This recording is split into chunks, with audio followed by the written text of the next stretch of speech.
구약성경 사무엘상 16장.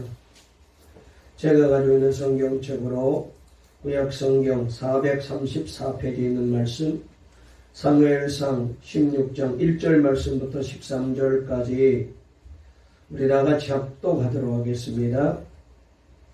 우리 영상으로 예배드리시는 분도 다같이 목소리를 내어서 함께 16장 1절부터 13절까지 읽겠습니다. 시작. 여호와께서 사무엘에게 이르시되 내가 이미 사울을 버려 이스라엘 왕이 되지 못하게 하였거늘 네가 그를 위하여 언제까지 슬퍼하겠느냐. 너는 뿔에 기름을 채워가지고 가라. 내가 너를 베들레헴 사람 이새에게로 보내리니 이는 내가 그의 아들 중에서 한 왕을 보았느니라 하시는지라. 사무엘이 이르되 내가 어찌 갈 수 있으리이까. 사울이 들으면 나를 죽이리이다 하니 여호와께서 이르시되 너는 암송아지를 끌고 가서 말하기를 내가 여호와께 제사를 드리러 왔다 하고 이새를 제사에 청하라. 내가 내게 행할 일을 가르치리니 내가 내게 알게 하는 자에게 나를 위하여 기름을 부을지니라. 사무엘이 여호와의 말씀대로 행하여 베들레헴에 이르매 성읍 장로들이 떨며 그를 영접하여 이르되 평강을 위하여 오시나이까. 이르되 평강을 위함이니라. 내가 여호와께 제사로 왔으니 스스로 성결하게 하고 와서 나와 함께 제사하자 하고 이새와 그의 아들들을 성결하게 하고 제사에 청하니라. 그들이 오매 사무엘이 엘리압을 보고 마음에 이르기를 여호와의 기름 부으실 자가 과연 주님 앞에 있도다 하였더니 여호와께서 사무엘에게 이르시되 그의 용모와 키를 보지 말라. 내가 이미 그를 버렸노라. 내가 보는 것은 사람과 같지 아니하니 사람은 외모를 보거니와 나 여호와는 중심을 보느니라 하시더라. 이새가 아비나답을 불러 사무엘 앞을 지나가게 하매 사무엘이 이르되 이도 여호와께서 택하지 아니하셨느니라 하니 이새가 산마로 지나가게 하며 사무엘이 이르되 이도 여호와께서 택하지 아니하셨느니라 하니라. 이새가 그의 아들 7을 다 사무엘 앞으로 지나가게 하나 사무엘이 이새에게 이르되 여호와께서 이들을 택하지 아니하셨느니라 하고 또 사무엘이 이새에게 이르되 내 아들들이 다 여기 있느냐. 이새가 이르되 아직 막내가 남았는데 그는 양을 지키나이다. 사무엘이 이새에게 이르되 사람을 보내어 그를 데려오라. 그가 여기 오기까지는 우리가 식사 자리에 앉지 아니하겠노라. 이에 사람을 보내어 그를 데려오매 그의 빛이 붉고 눈이 빼어나고 얼굴이 아름답더라. 여호와께서 이르시되 이가 그니 일어나 기름을 부으라 하시는지라. 사무엘이 기름 뿔병을 가져다가 그의 형제 중에서 그에게 부었더니 이날 이후로 다윗이 여호와의 영에게 크게 감동되니라. 사무엘이 떠나서 라마로 가니라. 아멘. 할렐루야. 하나님께서 오늘 우리 모두를 사랑하시고 은혜로 인도하실 줄 믿습니다. 우리 앞뒤 좌우에 있는 분과 한번 인사를 나누실까요? 우리 영상으로 예배드린 분도 가족끼리 인사하십시다. 오늘도 말씀으로 은혜 받으세요. 오늘도 말씀으로 주님을 만나세요. 은혜 받고 성령 충만 받읍시다. 할렐루야. 오늘 설교 제목 한번 따라해 보실까요? 하나님이 우선순위여야 합니다. 다시 한번 하나님이 우선순위여야 합니다. 오늘 이 제목으로 말씀을 전할 때에 우리 하나님께서 우리 모두에게 은혜 주시는 복된 시간 될 줄로 믿습니다. 여러분, 오늘 설교는 좀 죄송스럽지만 저의 얘기로 설교를 시작하려고 합니다. 제가 일주일에 2번 운동하는 것을 많이 아시리라 생각합니다. 화요일과 목요일 교회 뒤쪽 운동장에서 퇴근하기 전 1시간 30분 정도 걷기와 달리기를 합니다. 이렇게 운동한 지가 거의 1년이 다 되어 갑니다. 운동할 때는 좀 힘들기도 하지만 그래도 꾸준히 했더니 건강도 좋아진 것 같고 컨디션도 많이 좋아진 것 같습니다. 그렇게 보이죠? 감사합니다. 그런데 요 몇 주간은 화요일 대신에 월요일 쉬는 날 오후에 집에서 출발하여 고독촌을 걸어 끝까지 가서 왼쪽으로 돌아가게 되면은 거기 한강 숲길을 걷게 되는데 그 한강 숲길을 걷기도 하고 뛰기도 하고 있습니다. 제가 고덕동 강일동에 오래 살았지만은 한강 숲길은 참 오랜만에 가보았는데 너무 예쁘게 잘 만들어 놓았더라고요. 철새를 관찰하는 전망대도 있고요. 두축나무 숲길도 있고요. 찔레나무 숲길도 있고요. 곳곳에는 잠깐 쉴 수 있는 곳도 만들어 놓고요. 그리고 지금 가보시게 되면은 노란색, 자주색 수선화도 예쁘게 피어있는 연못을 여러 군데 만들어 놓았어요. 그리고 숲 그늘이 너무 많아서 햇빛을 볼 수 없을 만큼 그렇게 아주 그늘이 잘 떼어 있고, 그리고 제일 좋은 건요, 지금 찔레꽃 향기가 진동을 합니다. 할렐루야. 우리 강 집사님 찔레꽃 향기 맡아봤어요? 못 맡아봐서 말하지 마세요. 너무 좋아요. 그 향기가 찔레꽃이요, 예쁘기도 하지만 그 향이 아카시아 꽃 향기와는 비교가 안 돼요. 너무 좋아요. 그래서 지금 그렇게 한강 숲길을 가서 운동을 하고 있습니다. 그런데 지난 월요일은 달리는데 너무너무 몸이 무겁고 힘이 들어요. 보통 제가 둘레길을 3바퀴를 달리는데 그날은 한 바퀴를 돌고 나니까 힘들어서 더 못 달리겠더라고요. 포기하고 이제 그만 걸을까? 그런데 포기하기 싫어서 이를 악물고 나머지 바퀴를 다 뛰었어요. 그리고 나서 걷는데 2가지 생각이 그때 갑자기 저에게 들었어요. 첫째는 이를 악물고 하면은 뭐든지 할 수 있겠구나 라는 생각과 함께, 또 한 가지는 숲이 울창하게 우거진 이 모습을 보면서 이거 다 하나님이 이렇게 만들어 놓으셨잖아. 앙상한 겨지의 새싹이 돋아 온 세상을 푸르게도 하시고 예쁜 꽃도 피우시고 열매도 맺게 하시고 나무도 자라게 하시잖아. 저런 들풀도 하나님이 키우시고 입히시는데 하물며 하나밖에 없는 독생자를 이 땅에 보내어 나의 죄를 위해서 십자가에 죽이시고 나를 불러 구원해 주시고 하나님의 아들로 삼아주시고 그리고 목회자로 세워주신 하나님께서 얼마나 나를 사랑하시고 얼마나 나를 귀하게 여기시는데, 그런데 왜 내가 염려하고 걱정하지? 하나님이 지금까지 지켜주시고 인도하시고 사랑하시고 계시잖아.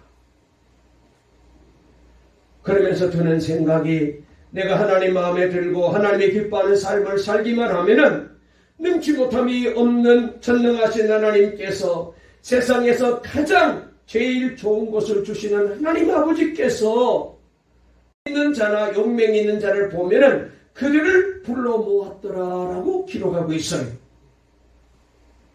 그리고 다윗 왕에 대하여는 사무엘하 8장 4절에 보면 병거 100승의 말만 남기고 그 외의 병거의 말은 다 발의 힘줄을 끊었더리라는 말씀이 나와요. 그러니까 용사들을 불러 모으는 사울 왕과 말의 힘줄을 끊어버리는 다윗의 삶의 방식에서 두 사람이 어떤 사고를 가졌으며 어떤 삶을 살고 있는지 우리에게 잘 보여주고 있어요. 인본주의자 사울은 하나님께서 자기를 지켜주실 것에 마음을 두지 아니하고 스스로 자신을 지키기 위해 힘있는 자나 용맹 있는 자들을 불러 모아서 늘 곁에 두려고 애를 썼어요. 하지만 블레셋 장수 골리앗이 나타났을 때에 그 사람들은 사울에게 어떤 도움도 주지 못했고 마음의 평안을 얻지도 못했습니다. 용사들이 항상 그의 곁에서 지켜서도 사울은 늘 손에 단창을 가지고 앉아 있었습니다. 누가 뒤에서 공격에 올까봐 불안하여 두려워서 평소에 앉을 때는 늘 벽을 가까이에서 등지고 앉았어요. 뒤에서 공격해 오지 못하도록. 거기에다가 악신까지 내려서 고통스러운 삶을 살았습니다. 결국 우리가 잘 아는 대로 그는 블레셋과의 전투에서 하나님의 말씀에 어긋나는 삶을 살다가 거기서 그만 말씀하신 대로 죽고 말았습니다. 여기에 대해서 성경은 분명하게 이 사울을 두고 말씀하시기를 사울의 죽은 것은 저가 여호와의 말씀을 지키지 아니하고 저가 여호와께 묻지 아니하였으므로 여호와께서 저를 죽이시고 그 나라를 이새의 아들 다윗에게 돌리셨더라 라고 성경은 말씀합니다. 역대상 10장 13절 14절에 이런 말씀이 있어요. 사울이 죽은 것은 전쟁 때문에 죽은 게 아닙니다. 잘못해서 실수로 죽은 게 아닙니다. 하나님께서 하나님의 말씀을 지키지 아니했기 때문에 사울 왕이 하나님께 물어야 되는데 기도해야 되는데 하나님께 기도하지 않았기 때문에 다시 말해서 하나님 의지하지 아니하고 사람 의지하고 군대 의지하고 자기가 가지고 있는 권력 의지하다가 하나님으로부터 버림받은 것. 그러나 하나님 제1주의 신본주의자 다윗은 전쟁뿐만 아니라 모든 일에서 승리는 오직 하나님께 있음을 믿고 자신을 지키기 위해서 애쓰지 아니하고 하나님께만 마음을 두었습니다. 다윗이 골리앗에게 나갈 때 너는 칼과 단창으로 내게 오거니와 나는 만군의 여호와 이름으로 내게 가누라라고 한 말씀은 우리가 너무나도 잘 알고 있는 말씀이잖아요. 특별히 다윗이 하나님 제1주의자 신본주의자라는 것을 잘 보여주는 대목이 다윗이 소바 왕으로부터 마병 1700을 사로잡았을 때 그 가운데 병거 100승의 말만 남기고 그의 말들은 모조리 다 말의 힘줄을 끊어버렸다고 말했습니다. 여러분, 고대 사회에서 국력의 가장 중요한 부분 중에 하나가 말인데 여기에 대해서 하나님이 말씀하시기를 왕된 자는 말을 많이 두지 말 것이요 말을 많이 얻으려고 그 길로 다시 돌아가지 말아라 라고 신명기 17장 16절에 말씀하셨습니다. 다시 말해서 말을 의지하지 말고 오직 하나님만 바라보고 하나님만 믿고 하나님만 의지하고 살아라고 말씀하셨습니다. 그래서 다윗은 하나님만을 의지하려고 전쟁의 날에 강력한 무기가 되는 이 말들의 힘줄을 다 끊어버렸습니다. 그러한 다윗에 대해서 성경은 이렇게 말씀하십니다. 다윗이 어디를 가든지 여호와께서 이기게 하시니라. 할렐루야.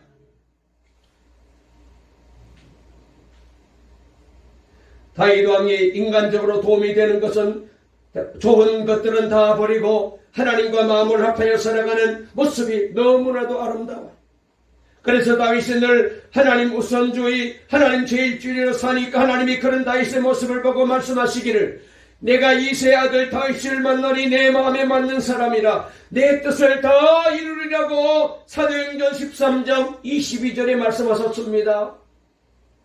그리고 다윗을 크게 사용하시고 그리고 다윗에게 가장 큰 복은 그의 후손을 통하여 메시아 예수님을 이 땅에 보내주시어서 우리 모두가 구원받게 하시고 그리고 다윗이 이 땅에 사는 동안에 온갖 복을 주시고 은혜를 주셨습니다.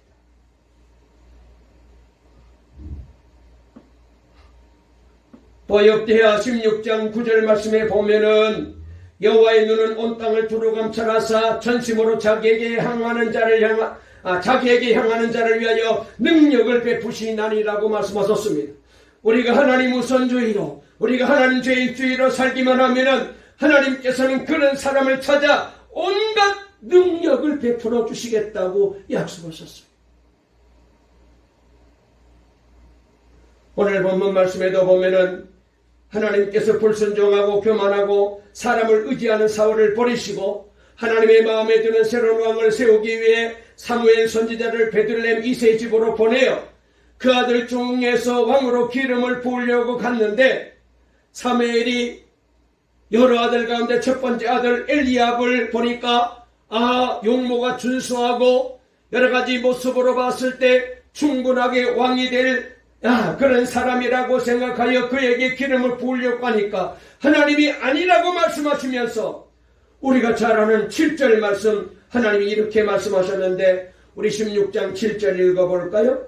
다 같이 읽겠습니다. 시작. 여호와께서 사무엘에게 이르시되 그의 용모와 키를 보지 말라 내가 이미 그를 버렸노라 내가 보는 것은 사람과 같지 아니하니 사람은 외모를 보거니와 나 여호와는 중심을 보느니라 하시더라. 할렐루야. 하나님이 보시는 것은 사람과 달라요. 사람은 외모를 봅니다. 학벌을 봅니다. 가문을 봅니다. 돈이 얼마나 많이 있나, 얼마나 권력이 있나, 얼마나 많이 배웠나, 얼마나 많이 하나. 그런데 하나님은 그런 것 안 보신대. 그래서 그 다음에 둘째 아들 아비나답을 봤는데 그도 아니라는 겁니다. 셋째 아들 삼마도 아니라고 했습니다. 그렇게 다 지나갔는데 하나님이 다 아니라고 하시는 거예요.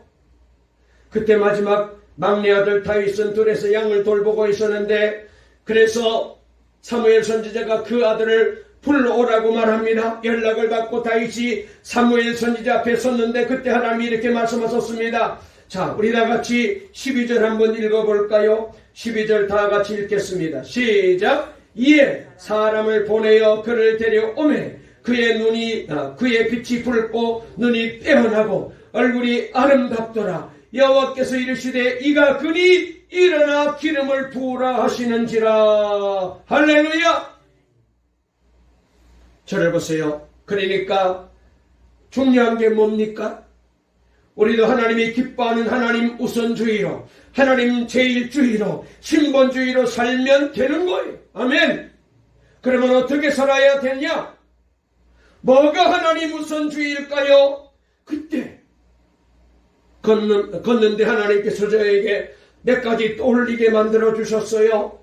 뭐냐? 첫째로는 말씀 우선주의가 하나님 우선주의다. 두 번째로 예배 우선주의가 하나님 우선주의다. 세 번째로 기도 우선주의가 하나님 우선주의다. 네 번째로 성령 우선주의가 하나님 우선주의다라고 말씀하셨어요. 그래, 이번 주일 설교는 이것이다. 그런 생각이 드니까 너무 기뻤어요. 설교가 이미 다 하나님께서 머릿속에 다 이제 주신 거예요. 그래, 집에 가서 이 얘기를 해야지. 오늘 내가 운동하면서 하나님이 감동을 주셔서 다음 주일 설교 다 준비했다. 힘든 것도 다 있고, 그래서 다른 데 조금 더 컸다가, 그래서 집에 갔더니 2시간이 훨씬 넘어서 집에 들어가게 됐어요. 들어갔더니 문 열자마자 사모님과 은혜가 왜 이렇게 늦게 오느냐, 연락이라도 하게 왜 핸드폰도 안 가지고 갔느냐, 집에 있는 가족들은 걱정하는데 가족들 걱정하는 건 생각도 안 하느냐, 그러다가 쓰러지면 어쩌려고 그러느냐. 설교에 대한 설자도 못 꺼내고 잔소리만 실컷 들었어요.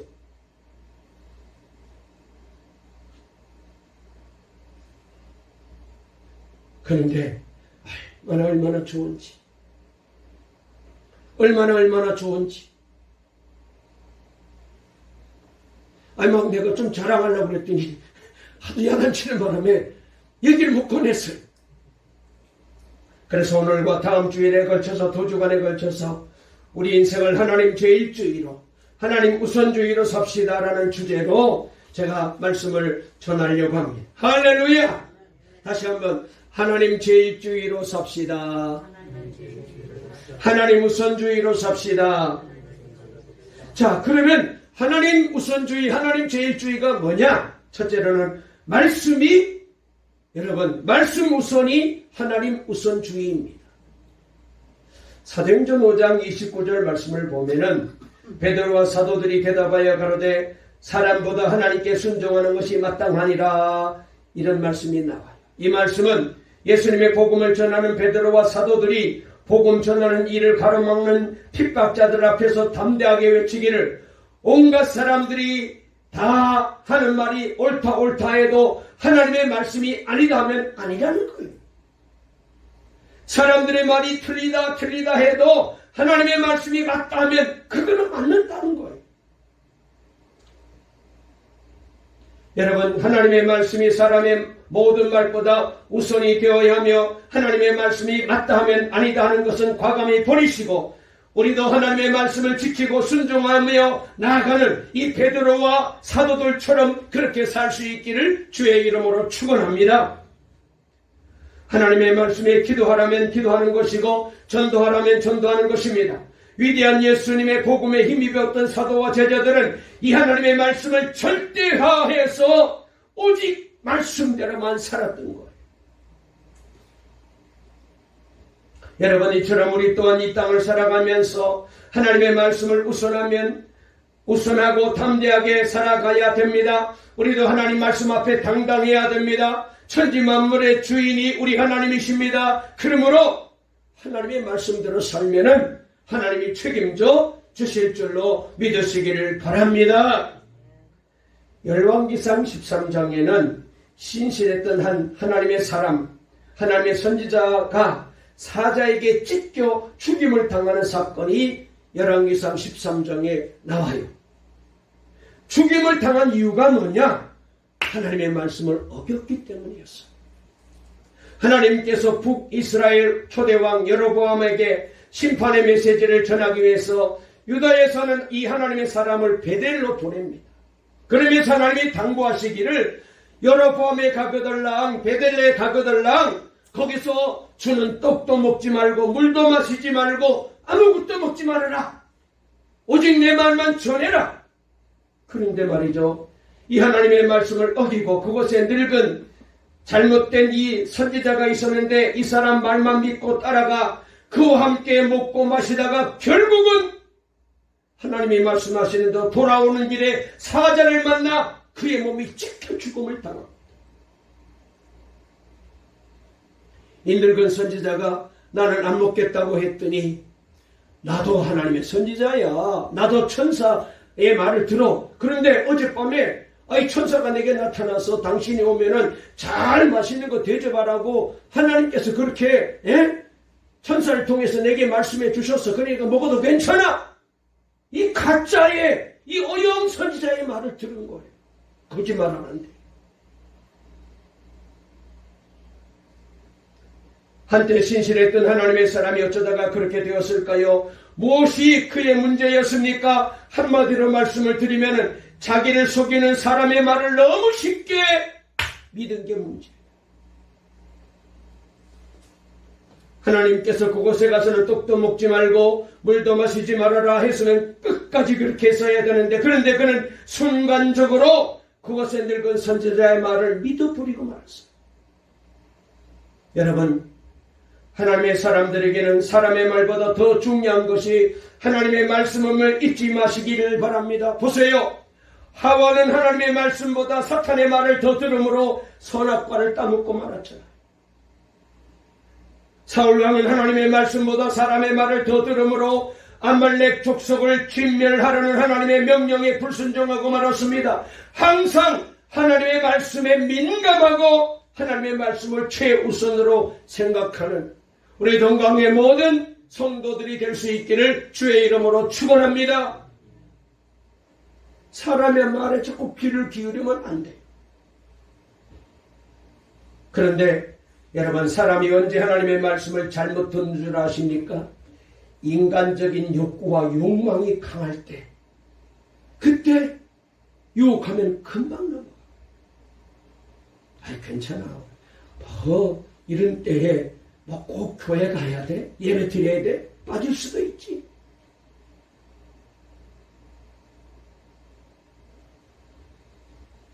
베델의 늙은 선지자가 하나님의 사람에게 가서 먹고 마시자고 했을 때 그는 틀림없이 목도 마르고 배도 좀 고팠을 겁니다. 사탄이 하와에게 선악과를 따먹어 보라고 했을 때에 하와에게는 안 그래도 한번 따먹어 봤으면 하는 마음이 있었을 거예요.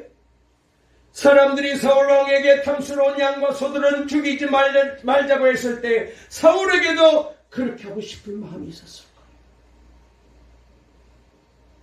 그런데 아무리 강한 인간적인 욕구와 욕망이 있다 하더라도 더 중요한 것은 하나님께서 뭐라고 말씀하셨는가 하는 것을 잊지 말아야 돼. 오늘날에도 사람들이 언제 하나님의 일을 그르치고 하나님의 사람들을 망하게 하는 줄 아십니까? 하나님 뜻보다는 내 뜻을, 하나님의 생각보다는 내 생각을 더 앞세울 때 그때부터 잘못되어 가는 거예요.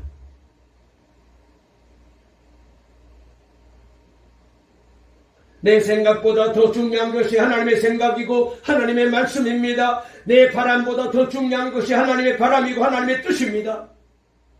여러분, 이 세상에 하나님의 뜻보다 더 중요한 것은 없어요. 하나님의 말씀보다 더 중요한 것은 없습니다. 항상 하나님의 말씀, 하나님의 뜻을 먼저 생각하고 그 말씀대로 사는 우리 동광의 모든 성도들이 되시기를 주의 이름으로 축원합니다.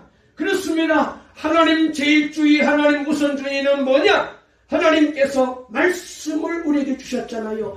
이 말씀을 앞장 세우고 말씀대로 순종하며 사는 삶이 하나님 우선주의.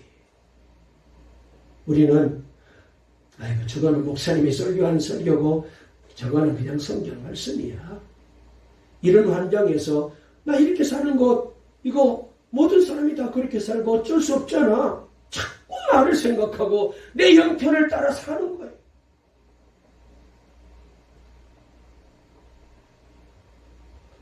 두 번째로 하나님 제일주의가 뭘까요? 예배를 우선하는 것이 하나님 제일주의. 마태복음 22장을 보면 한 율법사가 예수님을 찾아와 시험하며 이렇게 물었어요. 선생님, 율법 중에서 어느 계명이 큽니까? 율법의 본질을 묻는 질문이고 신앙의 본질을 묻는 질문이었어요. 그때 예수님이 이렇게 적극적으로 대답하십니다. 내 마음을 다하고 목숨을 다하고 뜻을 다하여 주 너희 하나님을 사랑하라 하셨으니 이것이 크고 첫째 되는 계명이요 둘째도 그와 같으니 내 이웃을 내 자신같이 사랑하라 하셨으니 이 두 계명이 온 율법과 선지자의 강령이니라. 여러분, 이 말씀 속에는 인생 전체를 지배할 신앙의 풀의 힘을 형성하는 매우 중요한 개념이 담겨 있어요. 그게 뭐냐? 하나님은 하나님 사랑과 이웃 사랑이 율법의 핵심임을 예수님을 통하여 우리에게 말씀해 주셨습니다. 그런데 여기에는 분명한 우선순위가 있다. 38절에서 말씀하신 것처럼 가장 크고 뜸가는 계명인 하나님 사랑이 우선이고 그 다음이 이웃 사랑이라는 거예요. 이 두 계명은 원인과 결과 또는 뿌리와 열매처럼 연결되어 있어요. 그래서 리처드 포스터라는 유명한 신학자가 이 말씀을 두고 이렇게 우리에게 가르칩니다. 예배가 첫째고 봉사가 둘째다. 신앙적 우선순위를 분명히 해야 된다. 이렇게 말했어요. 이 말씀을 두고. 여러분, 봉사가 참 중요하죠. 봉사하는 건 얼마나 귀한 일입니까? 봉사가 중요하지만 봉사는 예배에서 올려나오기 때문에 봉사로 예배를 대체하면 그것은 우상숭배가 돼요.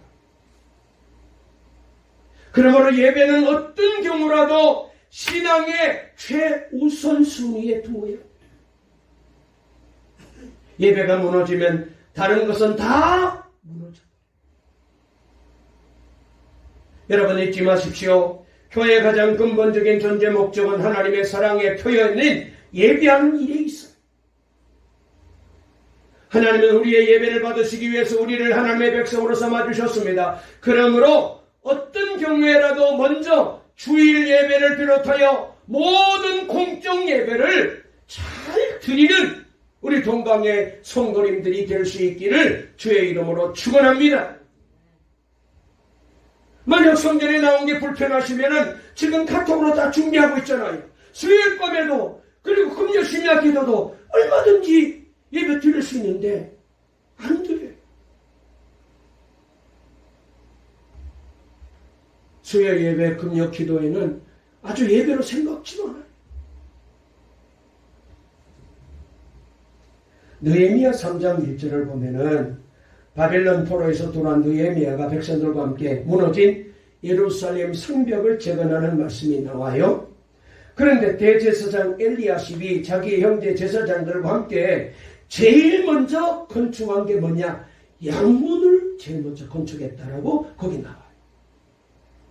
그때 여러분, 하나님께서 느헤미야를 통해서 성전 재건에 관한 말씀을 기록하게 하시면서 의도적으로 양문 건축에 관한 내용을 가장 앞부분에 기록하게 하신 거예요.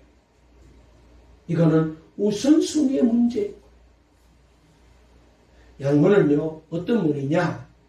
우리가 성경을 보면은 예루살렘 문이 6개가 있어요. 그런데 그 중에 양문이 있는데 이 양문은 하나님께 제사 드리기 위하여 제물로 바쳐질 양과 소, 짐승이 들어오는 출입하는 문이에요.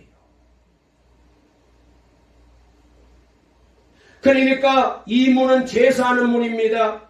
예배하는 문이에요. 성벽 재건에서 양문을 수축하는 내용이 가장 먼저 나오는 것은 그 당시 유대나라 국가의 주권이라든지 정치라든지 경제라든지 사회라든지 문화, 교육, 가정 등 무너진 곳이 한두 곳이 아니었습니다만, 그런데 가장 시급한 것이 뭐냐? 먼저 하나님 앞에 예배를 회복해야 된다는 거예요.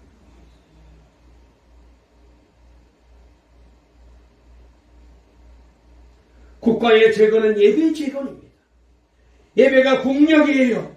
개인적으로도 가정적으로도 예배가 힘입니다. 그래서 마귀는 어떻게 하든지 우리로 하여금 예배 못 드리게 만들어요. 예배를 쉽게 생각해요. 예배 빠져야 될 이유가 핑계가 많게 만들어요.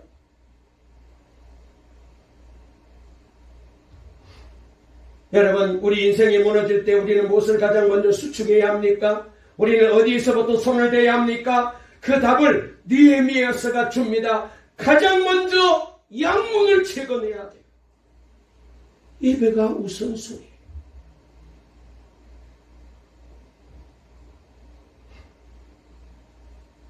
삶이 회복되기를 원하느냐? 먼저 예배를 회복하라는 말씀입니다. 성공하기를 원하느냐? 먼저 예배를 회복하라는 것입니다. 행복하기를 원하느냐? 먼저 예배가 회복되어야 한답니다. 모든 일이 잘 되고 복받기 원하느냐? 예배가 회복되어야 한다. 가정이 평안하기를 원하느냐? 예배가 우선이다. 자녀가 잘 되기 원하느냐? 건강하기 원하느냐? 다 예배와 관련되어 있어요. 예배가 무너지면 건강도 무너지고 자녀도 무너지고 행복도 무너지고 가정도 나라도 무너집니다. 예배가 회복되고 예배가 제대로 드려지게 되면 모든 것이 회복되는 거예요. 아멘.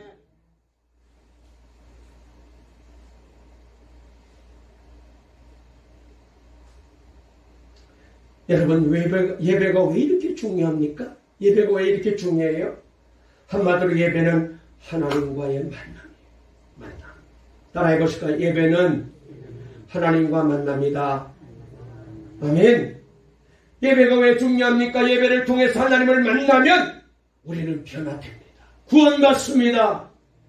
새 사람 되는 거예요. 예배를 통해서 하나님을 만나면 무너진 마음이 다시 세워져요. 잘못된 길로 가던 사람이 바른 길로 가게 됩니다. 요즘 코로나로 인하여 모든 목사님들과 성도님들이 이고동성하는 말이 예배가 다 무너졌다고 말합니다. 그렇습니다. 성전 예배를 드리지 못하면서 믿음이 떨어지게 되고 기도가 게을러지게 되고 사명도 흔들리고 있습니다. 하나님과의 관계가 희미해 가고 있어요. 천국에 가야 될지 말아야 될지 희미해졌어요.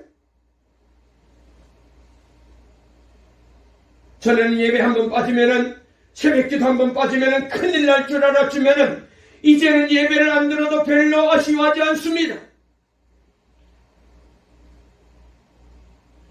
옛날에는 중직자들, 장로님, 안수집사님, 권사님들 예배 새벽기도 빠지면 안 되죠. 난리 나죠. 그건 흠격 사역이에요. 그런데 지금 다 예배를 엉터리로 드려요. 영적으로 잘못되어 가고 있는 거예요. 여러분, 내 인생에 중요한 일도 많지만 예배가 우선이 되어야 해요. 사람 만나고 가정 모임에도 가세요. 피곤하면 쉬기도 하세요. 그러나 예배 드리고 그렇게 하세요. 방역수칙 잘 지키십시오. 그러나 성전에 나오기를 사모하는 마음, 예배하기를 사모하는 마음, 하나님 만나는 열정이 식으면 안 됩니다. 영상으로 콩으로라도 카톡으로라도 예배에 참석하십시오. 예배가 무너지면 다 무너집니다. 먼저 예배를 회복해야 돼요. 우리는 내가 열심히만 하면 얼마든지 잘 살고 건강하고 돈도 벌고 내가 원하는 꿈을 이룰 것이다 라고 생각하는데 아닙니다. 하나님이 안 도와주시면 안 돼요. 우리 수고는 헛것입니다. 예배 우선소리를 두십시오. 그러면 다른 부분이 다 다시 재건될 줄로 믿으시기를 바랍니다. 건강에 문제가 생겼습니까? 자녀들에게 문제가 생겼습니까? 사업에 문제가 생겼습니까? 삶에 문제가 생겼습니까? 예배부터 회복하십시오. 몽골에 이영주 선교사님이 쓴 내려놓음이라는 책 여러분들도 아마 읽어보셨고 저도 몇 번 읽었습니다. 거기 글에 보면은 소 대신 예배를 택하는 마음이라는 글이 있었는데요. 전에 제가 한번 소개한 적이 있습니다. 선교사님이 몽골 베르흐 지역이라는 곳에서 예배 드리는 초소를 방문해서 예배를 드리게 되었어요. 그런데 한참 예배를 드리고 있는데 벌로르라는 여자 자매가 예배 시간에 땀이 범벅이 되어서 예배당 안으로 뛰어 들어왔어요.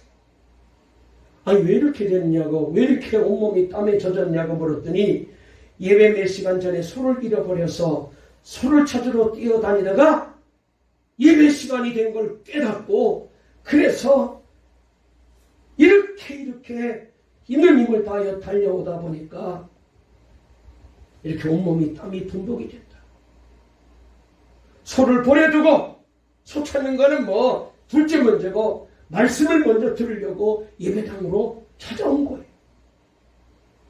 그때 선교사님이 그 신앙이 너무 예뻐서 너무 귀해서 하나님 소가 아닌 예배를 선택한 이 자매의 믿음의 결단을 부끄럽게 하지 말아주세요.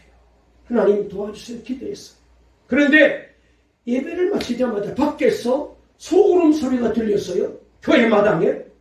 그래서 도대체 뭔가 싶어서 나가봤더니 바로 그 소가 예배당 안에 들어가지고 앉아서 음메 나와서 그러고 울고 앉아있는 거예요.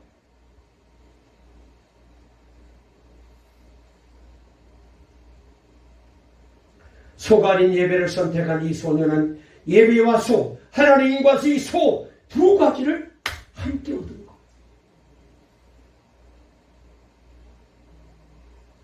마태복음 6장 33절 말씀이 생각납니다. 그런즉 너희는 먼저 그의 나라와 그의 의를 구하라. 그리하면은 이 모든 것을 너희에게 더하시리라. 아멘.